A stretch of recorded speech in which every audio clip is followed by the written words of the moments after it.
মালয়েশিয়ার স্বরাষ্ট্র মন্ত্রণালয় মঙ্গলবার এক বিজ্ঞপ্তিতে জানিয়েছে 15 এপ্রিল থেকে বিদেশি কর্মী নিয়োগের কোটা আবেদন থেকে শুরু করে প্রাথমিক অনুমোদন সবই এখন হবে হাতের নাগালে।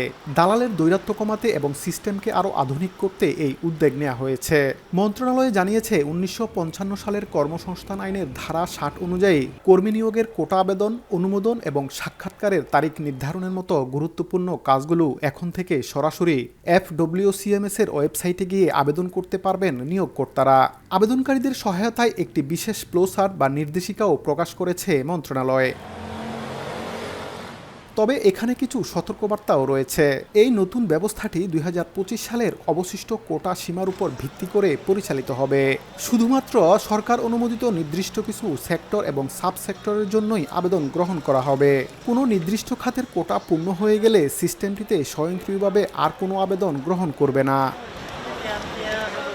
নিয়োগকারী প্রতিষ্ঠানগুলোকে আবেদনের আগে যোগ্যতার শর্তাবলী এবং প্রয়োজনীয় নথিপত্রের তালিকা বা চেকলিস্ট গুরুত্ব সহকারে যাচাই করার পরামর্শ দেওয়া হয়েছে।